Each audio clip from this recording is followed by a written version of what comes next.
Namaskar. Hello and welcome to P Guru's channel. I'm your host, Shriyar. Good morning, India. This is the tagline for this series as we have this series of conversations early in the morning to set the mood for the day with General Ravi Shankar. General Shankar, Namaskar and welcome to P Guru's channel. Sir, how are you? First class and Good Morning India is a nice way of starting. Of course, it's borrowed from that movie that what's that Good morning, Vietnam. MBBS.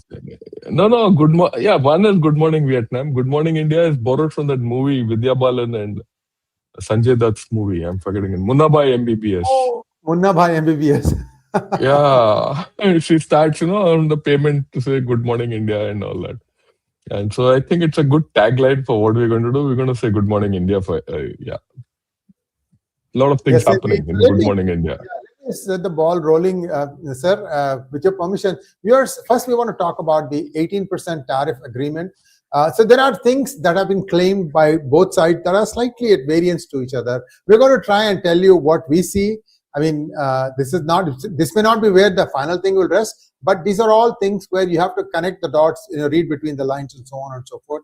18% tariffs, is it across the board? Probably not. Pharma, software, those things don't come under it. It basically brings it down from 25% to 18%.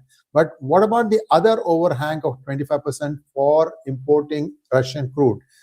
That is where there's an interesting thing there. If you read what Trump said, if you read what Prime Minister Modi said, there is a slight difference in the two. What I can tell you for sure, because I have done this as a monologue, we did the research 2 days ago, India's import as a percentage from Russia has come down to 29%, and Iraq is also around that. That's where it stands today. It used to be 44% not long ago. So this is just this is all happened. This happened before even the free trade agreement was signed. I just wanted to tell you, and if I were in India's shoes, I would want to make sure that I don't close any door while I'm also opening new doors. This is my 2 cents. I'll leave the first thoughts for General Shankar to weigh in on this. Then we'll go to the main topic, which is the Galwan incident and what happened in the parliament yesterday. Over to you, sir. Well, thanks a lot, Shriyarji. I think it's a good development, whatever has happened. Some sort of a trade deal. The trade deal is set, okay? And the tariffs have come down from 25 to 18%. And both the president of America and our prime minister have put this out. No problem on that, and trade will resume. And I think that leverage we got from the India-EU trade deal, and suddenly USA must have felt left out. I see some comment coming up which says that Fox feels that India has blinked, but it's not so. Many US media people are saying US blinked and India said yes. So that's where it is. And it did happen that way. Let's be very clear. Okay. To a large extent, the current US ambassador to India, Sergio Gore, he seems to have catalyzed a lot of things. And I find a lot of people are saying good on it. Good. Now, what happens? What is the significance of this trade deal at this point of time? It puts a floor on the India-US relationship, which appeared didn't have a floor. The floor had fallen off. Right? So there's a floor which is set. So on this you can build. Obviously, the issue of crude oil, the readout from what Trump Truth Social says, India has agreed to, stop buying Russian oil, switch to Venezuelan oil, all that. But he's silent on the 25% tariff for the Russian oil purchase. This entire business of oil, everything has been left out completely in Mr. Modi's, X tweet. So that is where it is. So we have to talk of this oil business. You have to understand where this oil business goes, because that is where the whole story is. Look, it was only yesterday. If you remember, yesterday only I told you about how all these are connected. Venezuelan oil, Russian oil, Iran oil. We talked of this. This is not something new. So we'll reiterate in the new frame which we're talking of.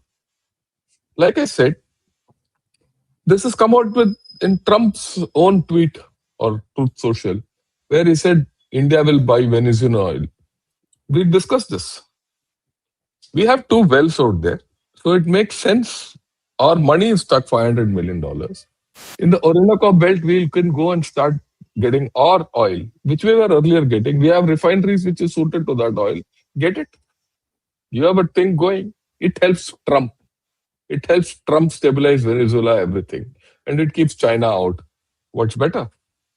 It's only got formalized. What I spoke yesterday, and probably you would have thought it was a bit speculative, that's formalized today, 24 hours. And it's not this. I've been seeing this for the past 1 week because my earlier podcast also I said this just the night before. So this is on the cards. And with Venezuelan government aligning with the Indian government, uh, largely. In fact, even Maduro was generally with the Indian government. Only thing he faced pressure from China and USA to shut us out. Be that as it may, this will work. This enables us to reduce oil from Russia. It enables us to reduce oil from everywhere. Okay. The second thing which is important, and you have to understand it in this. I spoke yesterday about Iran. What is Trump's plan in Iran? Right? That's also come true. Yesterday morning, I said Trump will go for a nuclear deal. He gets a nuclear deal and gets the safety and security of America in his pocket, like the way he did with Afghanistan. He'll get Iran into his oil grip, and he wants to control the oil trade. So fine, let him control. And Iran oil will come into the market. The moment Iran oil comes into the market, I can go and pick up oil from Iran. Why should I go to Russia, which is sanctioned and all those problems, right? So I expect that to happen. I mean, forget expect. I'm sure it's going to happen because already today news many people would have missed. Iran has started talking to USA for the nuclear deal. They said we'll start. They've come forward. Iran has come forward. People were talking yesterday, oh, ye karega, wo karega, China aega, USA aega. Iran has realized neither Russia nor China will come to their help. So they have to do it on their own. And they've started talking. And it's in their interest that they get to a nuclear deal and get their oil on the block, on the market, which will happen. I expect it to happen in a month in some manner. Even if it doesn't happen, it's okay. Let the thing continue. Let's look at our own requirement. We are dependent on energy. Because we were getting cheap oil from Russia, we were getting it from there. We went up to 46, 47% at a peak. Good. We went through that crisis because at that point of time, there were other forces. USA was inimical to us and EU was hostile to us and all that. In fact, we went to Russia, we got a good deal, we got everything. Fine. But after that, there are other sources. Why should I carry a political risk indefinitely when Russia is not making a forward move? And it's at the end of the day, that Russia-Ukraine war is going on and on and on and on. And if Mr. Putin wants to continue with this war, let him continue with this war. I would like to take oil from where I want. I should like to de-risk. And especially with, Russian inability to provide protection to their dark fleets. They're under sanctions. Those dark fleets are not being protected. Why should I have a problem? Okay. Over and above that, you see Canada coming with its oil. Canada has also got oil. You've done a deal with Brazil in this India Energy Week. A lot of things have opened up. The market has opened up for us. Others are saying, okay, we'll also give you, we don't know the prices at which we are taking. These are all long-term contracts. UAE has come, we've done a 10-year LNG deal with them. So you're in a buyer's market. Oil is in a glut. Okay, energy is in a buyer's market. When you have a buyer's market, you should get the best price and the best dependency. When I say best dependency, the place where you're assured of getting your energy without interruptions. So if others are giving you, why should you put your eggs in the Russian basket? And especially, this earlier I was not speaking of this, but I've been speaking of this ever since Pakistan has come and said, I will start making GF-17s and giving it to everyone. Where is the engines for the GF-17 coming from Russia? And Russia, I believe, is duty bound to give it to China as per their deal. So if Russia cannot help us, why should we help Russia? Look, it's a buyer's market. It's a market where you have oil, sell it, right? So we'll do the deal. And at the end of the day, the Russian market for trade is limited. It's a $2 trillion economy. That's it. It might be militarily great, technology, all that it has got, I have no doubt. But okay, and Russia has also been transactional with India. Please remember, and this is something which I made during Op Sindoor, I made a comment, and I'm making it again today. Okay, it was not the noise of the enemies which hurt us during Op Sindoor. It was the silence of friends. And the silence of our friendship with Russia was loud. So they have done this. So there's nothing to feel bad. Okay. There are times, I can tell you, when we've gone to them for certain ammunition and certain things, especially, in the Indo-Pak scenario, where they said, take a walk. Not far back. And this was when in the Afghanistan thing was going on. And Russia kept India out of that Afghanistan talks altogether. Right? So there is no hard feelings with Russia. We should do what is good for our health. And what is good for our health?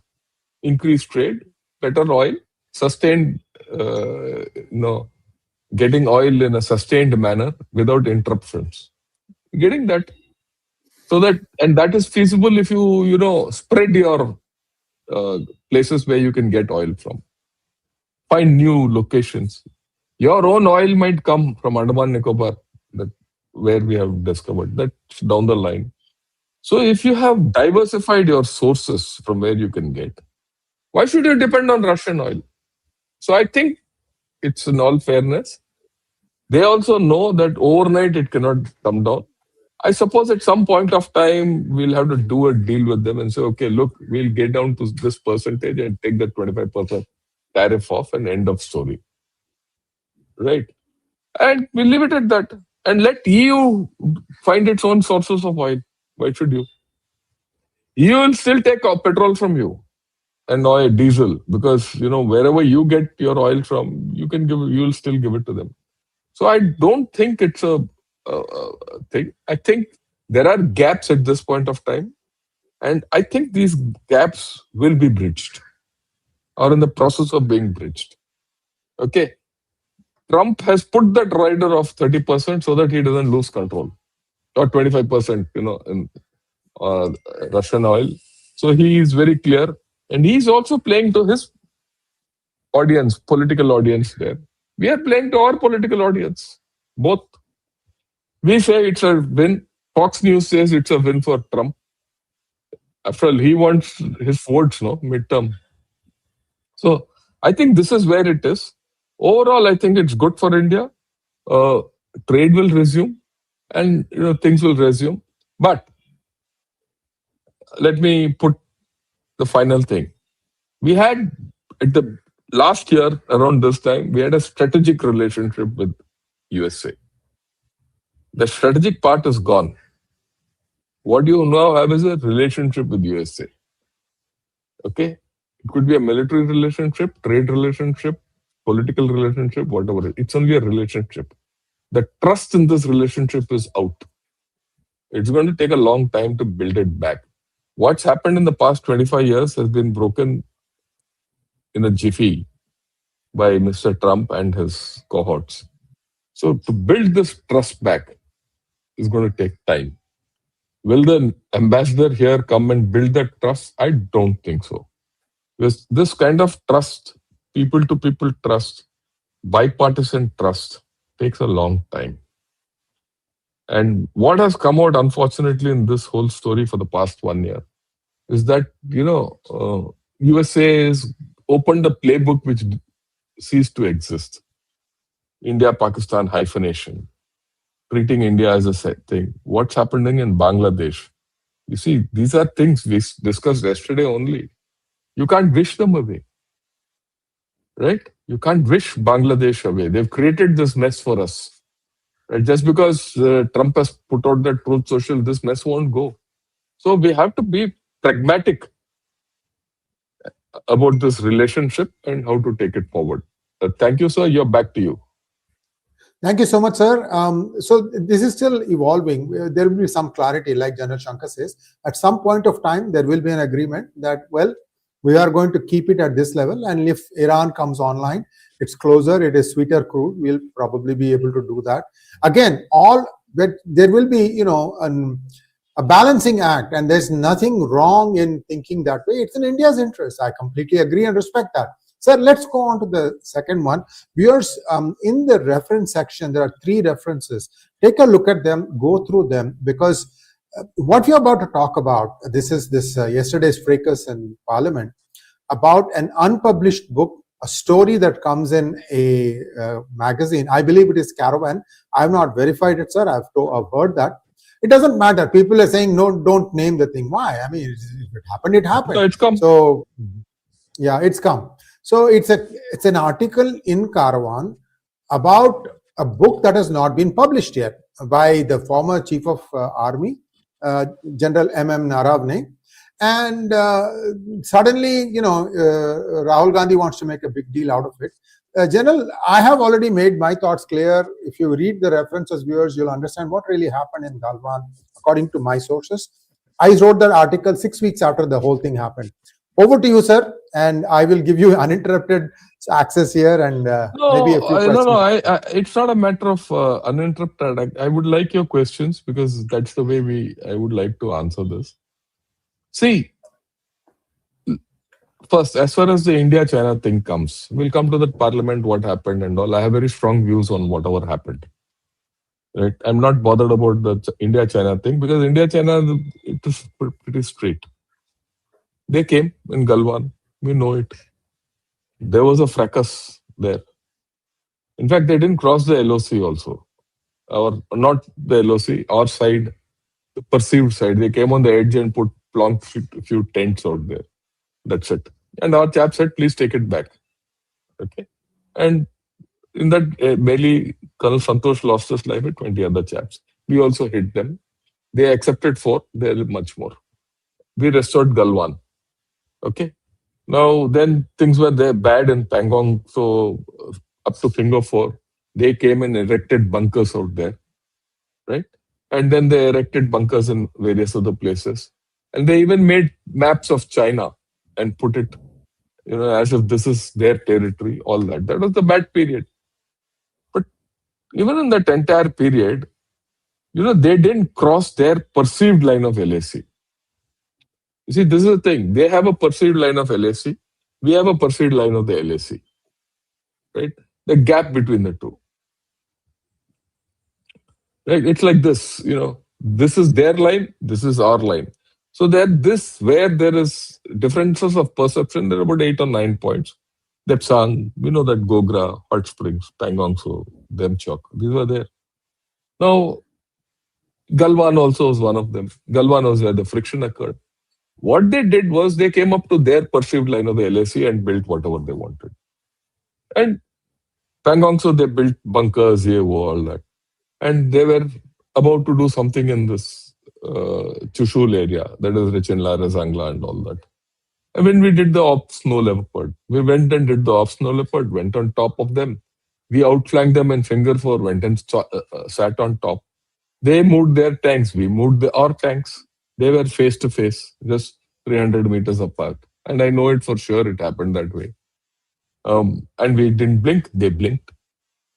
Then, till then, they were not coming to terms and they were not prepared to speak to us. But after we did that, Kailash Range operations of Snow Leopard, they started talking to us. Then the disengagement started because their positions became untenable. Okay, you are at a height, you could see back into their area. You could fire, you can do everything. Okay, and firing is not short range weapons. It is long range weapons.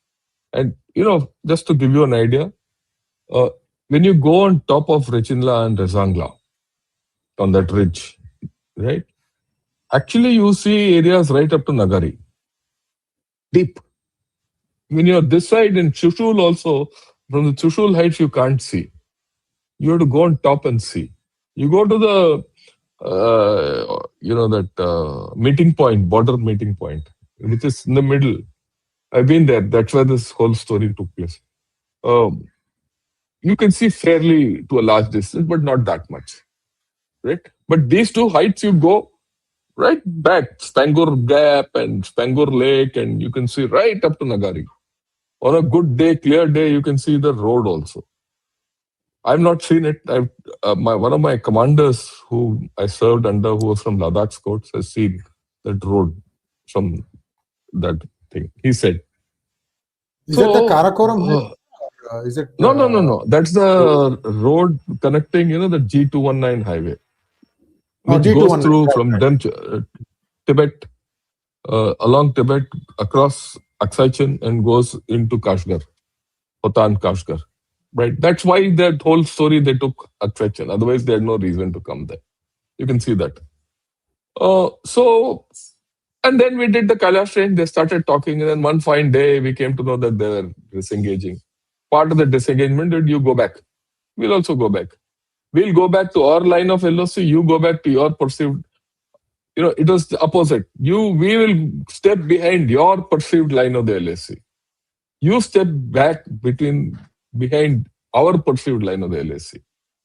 And the area in between was some kind of a buffer zone. And patrolling here will be carried out in mutual thing. So that was there. After that, for a long time, immediately, first this disengagement happened at, Galwan was the first, of course. It happened in Chushul and Pangangso area. Then it happened at Gogra. It happened at Hot Springs. And then it stopped. Then it happened again in October, after that meet in Kazan between Xi Jinping and Prime Minister Modi. Depsang got unlocked. So now we go 15 kilometers the other side because there's a bottleneck out there where they came and sat down. Right? They wouldn't allow us to go. We wouldn't allow them to come this side. Only difference was that bottleneck and that Y junction is at a place where from there to their perceived line of LSE was only 1 kilometer. From that bottleneck to our line of LOC, which we thought our patrolling points, was about 15 kilometers. But after what we did at talk in Kazan, they went back from there. Today, at every place, we go up to our perceived line of the LAC. They also come. This is part of the agreement. Literally, you have gone back to what started in April 2020. You've gone back to the starting points. We have gained nothing, they have gained nothing. Zero. Okay, but what is important that you gained? The importance that you gained is the Chinese came and they behaved as if they're going to take over this entire area for good. And end of story. We gave them a bloody nose, first at Galwan, and then we outmaneuvered them in Kailash trains. They had no answer. They suddenly found that they can't handle the Indian army and they cannot sustain themselves there. You see, in high altitude, it is not a matter, people say, no, he's technologically 10 feet tall. He can be anything. But in high altitude, it's a matter of man over machine. And the machine only aids the man. And there, the Chinese man got found out. So they had to go back. They could not. Their losses were huge. Okay. Every day they were losing people. And people, it's high altitude fighting is different. So they were mentally gone. And they said, look, there's no point. There's no way. And they went back. Initially, they went back from Chushul and Pangongso, then Hot Springs and things. Yet, their designs didn't go out. December 22, just after the 20th Party Congress, Xi Jinping became, that emperor third time and all that, and he got re-elected or rather, he formed. December 22, they tried something at Yangtze in the east and they got beaten up badly. So they had to go back. After that, it's all quiet. Finally, after 4 years, October 24, when that Kazan meeting happened, then Depsang opened up. In this entire process in 4 years, you have pushed the Chinese army back by 9 kilometers and taught them a lesson. After that, this entire thing is finished. They cannot come here. Out of question. Right? You beaten them black and blue at Yangtze. You outmaneuvered them in Kailash Range. You stood against their initial fury at this thing. For the first time in recent history, the PLA had to go back 9 kilometers at Pangong Tso and 15 kilometers at Depsang after destroying their own bunkers, which they had made, and their maps of China, which they had made on that area and telecast worldwide. So that's the military part of it. Why has this come under discussion? All because of a book by a chief. And that book, which is not published, has come into discussion in the Lok Sabha. And why has it come into the Lok Sabha?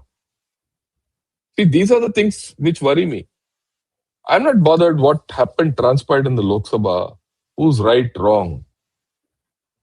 I think whether you like it or not, I'm being blunt about it. The government comes out very poorly in this whole story.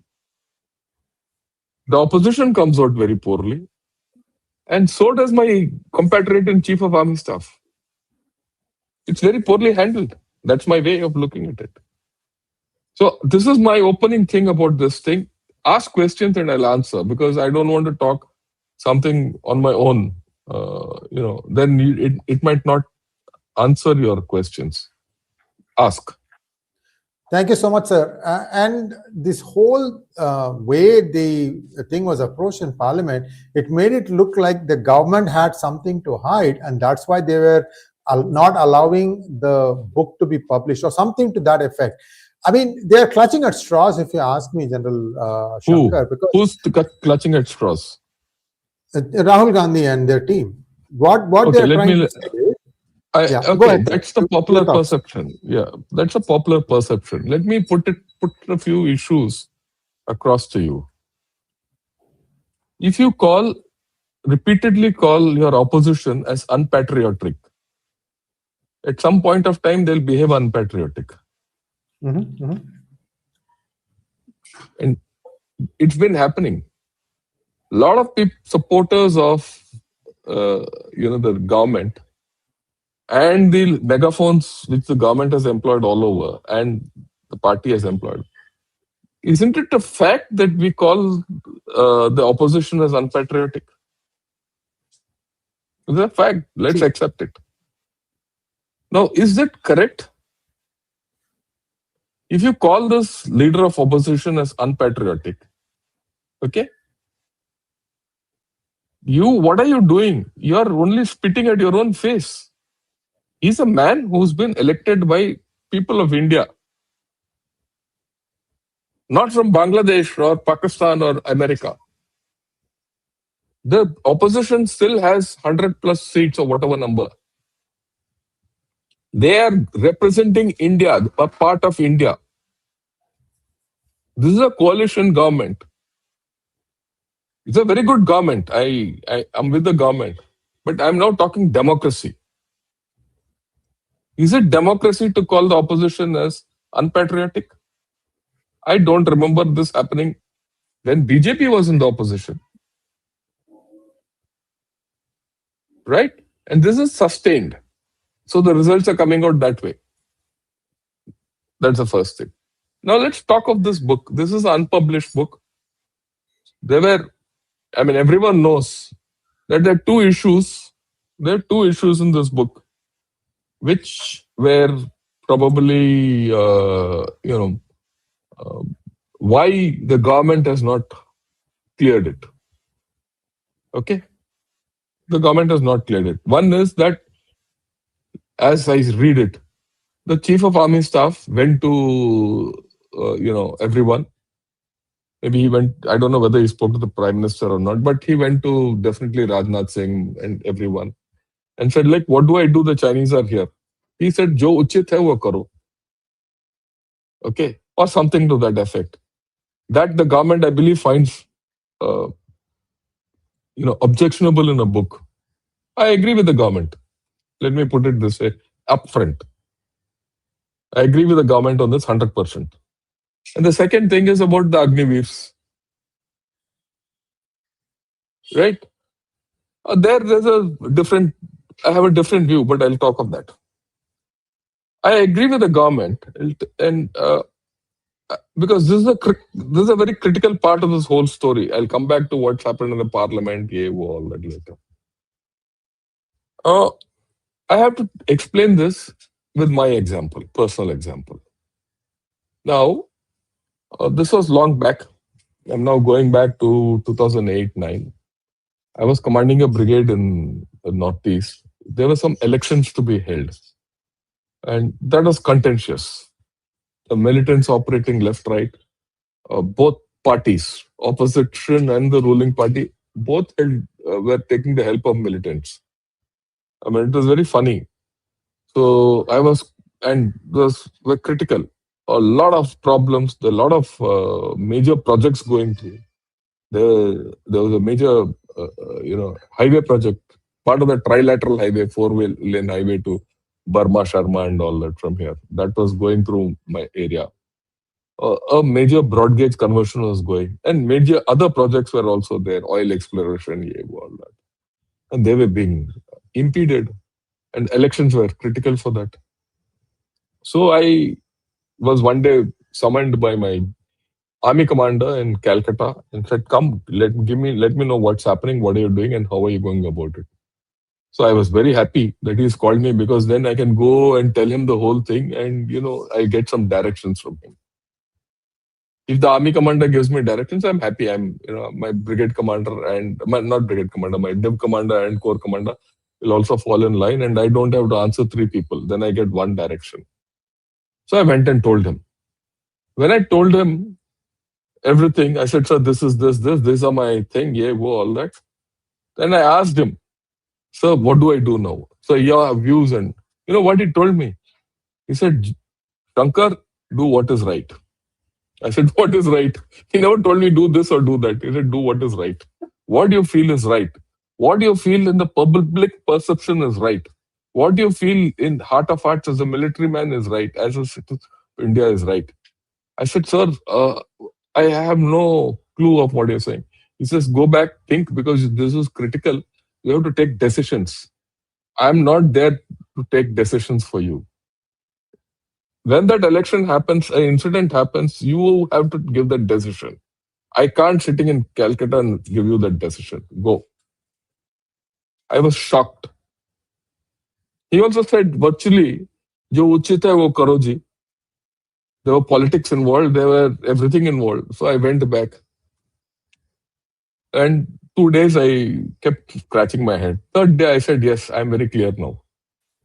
I said, "I will do what I have to do. Dharma, the good old, uh, I will do what is right." And I did what is right. I'll not go into the details. And the ruling party lost the elections. And then the earth and heaven came on me. But, well, that's a different story. Same thing here. So from what I can make out, when the chief went and told the Raksha Mantri, this is it, he said, "Jo uchit hai wo karo." That's the word, these three words which are coming out. And Gen Naravane did what is uchit. He was told, isn't it? So where's the doubt? He was told, "You go and do this." You don't expect the Raksha Mantri to give you a thing, "Yeah, you do this, you stop the Chinese here, you do this." Then why is he a chief? Why was I a brigade commander if I didn't know what is right in my situation? I've been given a task to defend India. I blood well defend India. If there's a chap coming with a tank, I shoot him first and then ask questions later. Right? And he did it. I am sure within that night, General Naravane took the decision that, look, I've been given the freedom. What is Uchit? What is Uchit in his perception? He's done it. Of course, the risk is there that if things fail, it will come on your head. So be it. If you can't take the risk, you're not there. You shouldn't be sitting there in those high places. Very clear? Okay. So I think he did a right job. And I've seen all his interviews with ANI, AAO, podcasts and all. I think he's done a tremendous job. as the chief of army staff to restore the situation in 2020 in Galwan, Pangong Tso, Kailash Range, good leadership, clear-headed. I have no doubt about it. Then he writes this book, okay, and he puts it. And I suppose, I mean, I'm now also speculating. I'm now speculating a bit. He writes this book, and the government has objection to it. So far, it's not been cleared.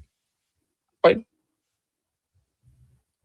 Oh, the point is, if this is the contentious thing, should he have not gone to the government and said, look, I'll change it? Or should the government have not come to Naravane and said, look, why don't you change this? We'll clear it and put it in the right perspective. Or I find this objectionable. Now, I find it very strange that here's a chief who in public has said, look, I have written what I had to write. I'm very happy about it. I've given to the publisher. Now it's between the publisher and the MOD. How can you do that? You written it, it's your experience. I'm critical of my ex-chief because he didn't write this in the capacity of a chief. He wrote it in the capacity of an ex-chief. And he's open to criticism on this. He should not have written this. Because look, all of us who are in government service do something or the other at some point of time, which cannot be recorded and put down for posterity. We carry it to our graves. If the government finds something objectionable, either you come around it or give it time and say, okay, I don't write this book now, I'll come back after 10 years. Or under a different government, or and make it historical. When the cookie is hot, within a year, 2, you write a book and then you tell the government to accept it. We don't know the angles of the government. What is the government looking at? Could it worsen the international relations? We don't know. So I think in that context, the government is right to hold it back, but the government is wrong to hold it back so long. And they could have they would have called him up and said, look, you've written a good book. Why don't you take this part out or change it and make it thing? Couldn't he have done that? He could also have done that. The same thing goes for that Agniveer thing. Because I distinctly remember the chief coming out with a video about how he wanted to induct technical officers, engineering graduates into the army on a short-term basis. And then the proposal he went to the chief, to the government, and that turned into the Agniveer scheme and all that. So there's something about Agniveer. He started the whole thing. Yeah? If you start the whole thing, you need to control it to the end. Or don't start a thing which you don't know how to control it to the end. And then you can't be critical about the government about this. The government did what it did. Look, I'm personally was against the Agniveer scheme. I'm still against the Agniveer scheme in the current thing. It needs modification. We've discussed this earlier also. Yep. Yeah, it needs modification. At this point of time, it's going. But wait 2 years, the problems will start coming when the first lot of Agniveer start going out. Which I predicted long back, it will come true. Then they will get modified. Which could have been done in the beginning. If we had done it in the beginning, you wouldn't have had this heartache, which we all having, and discussion and all that. So the government has done a lot of missteps in this. But yeah, if you're a chief, and you should know what to write, not write, and don't put the government. You serve that government. If you don't like what the government did, put it down. Okay, and you've done well. I mean, if you've done everything well, why do you want to write something because it is your felt need and all that? I mean, somehow that psychology I couldn't understand. Right? I've also done many things which I can't tell you also today against my seniors because I had to get ahead, or I didn't like. I can't go and start writing books. My chief didn't do this. My Raksha Mantri, my pay scale took me only up to the Raksha Mantri. Either I talk well of him, that's good, or take it to your grave. Yeah. Why do you want to talk in public? And why do you want to open out yourself in public about all these things? I mean, we've had to talk about Manohar Parrikar. It was a good experience. I've not spoken about the other defense ministers I've spoken, no? Have I? Yeah. I've served with Mr. Antony also. I've served with Mr. Pranab Mukherjee also. I've served with Mr. Arun Jaitley also. And it was quite very deep interactions with Mr. Arun Jaitley. Right? I don't speak about them. I speak good. Who's been the best, good things. At some point of time, when you reach a level, you need to generate confidence in the country and people to people relations. It's not a matter of A party or B party. Okay, now I'll come to this business in the Lok Sabha.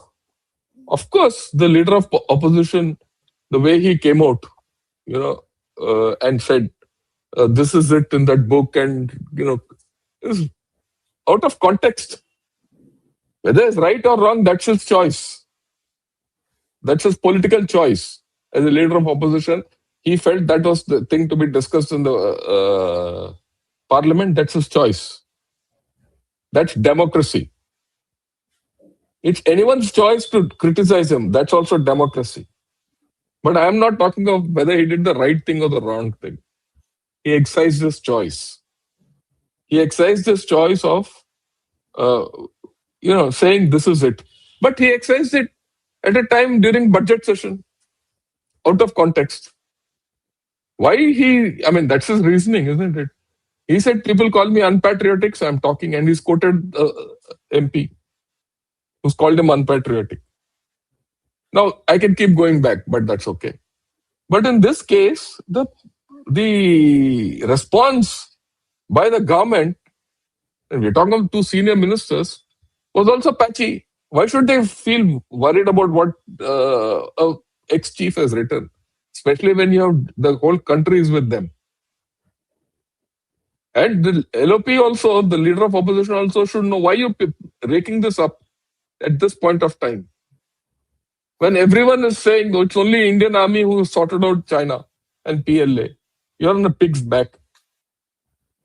So there are questions. It's not as if it's unitary that he's right and he's wrong. I find the whole thing. And I come back to another thing which I am very, very, very clear about. This is some kind of I would say, political immaturity on the part of our leaders at this point of time. And I'll give you an example.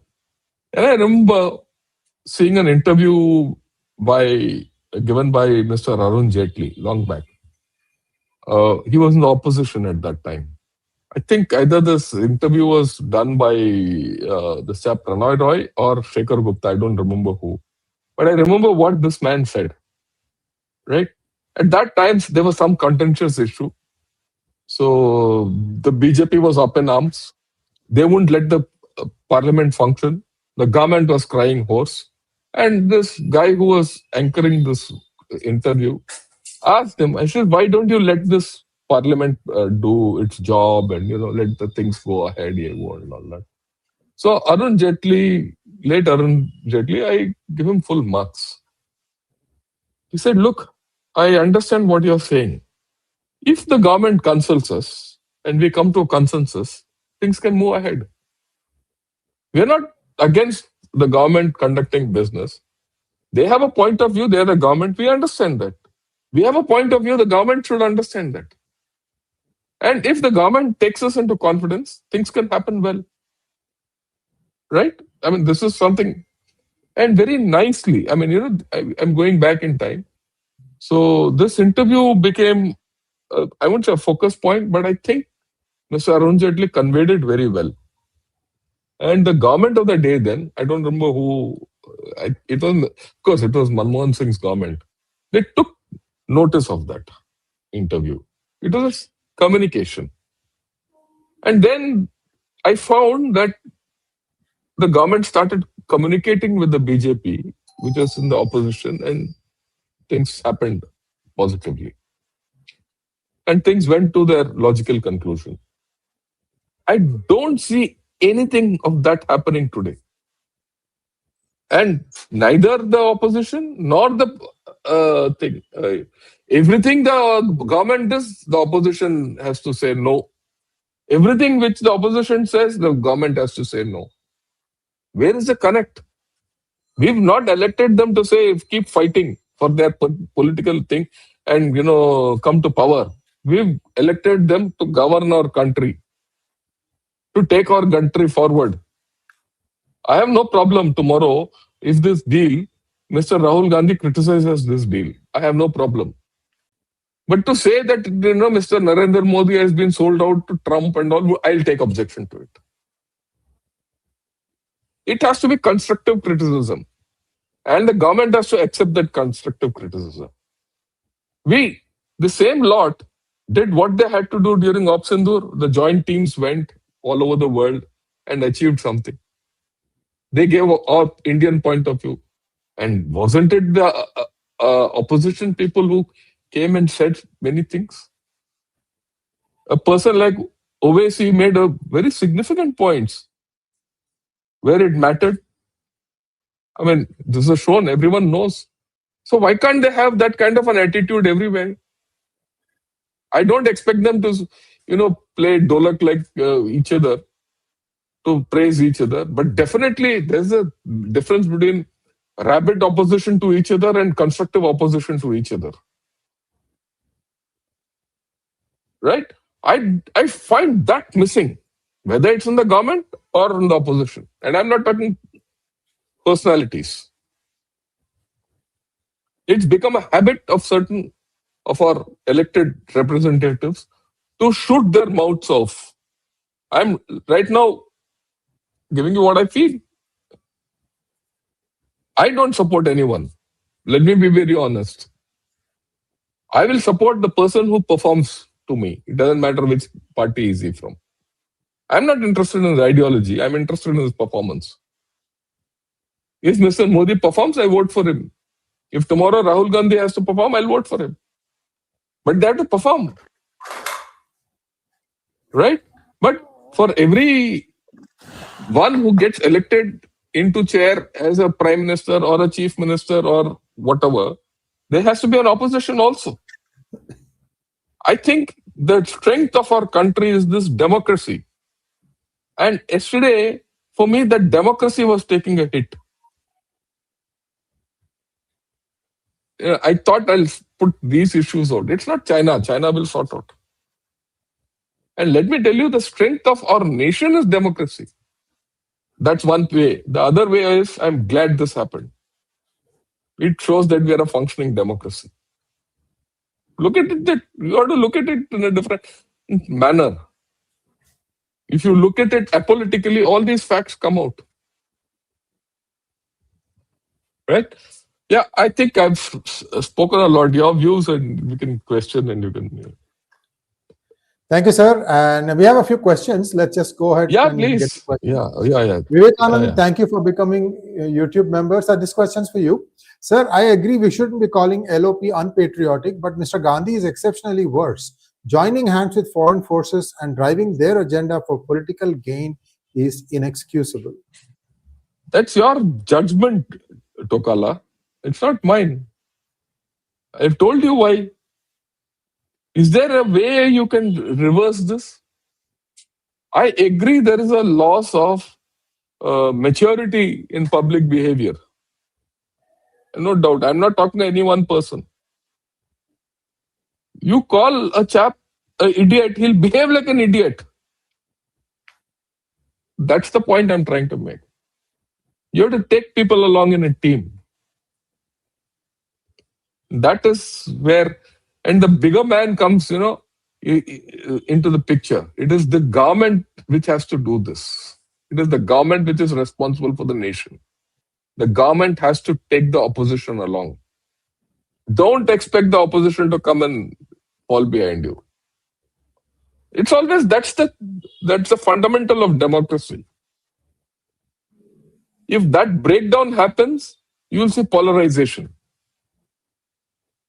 And we've had enough of it in this country. Okay, I'm not a supporter of BJP. I'm not a supporter of Congress. I'm making this again. I'm neither do I support DMK, nor do I support Akali Dal or TMC. I will support the guy who performs for me. वो ना meal of the day, वही खाऊंगा मैं. Yeah. Thank you, sir. Pristine wants to know, the only thing concerning is opening up our agricultural market for US products. That is scary and needs more details.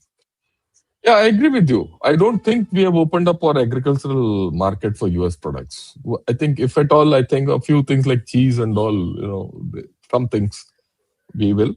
Look, but any give and take, in any trade deal, any deal, there's a give and a take.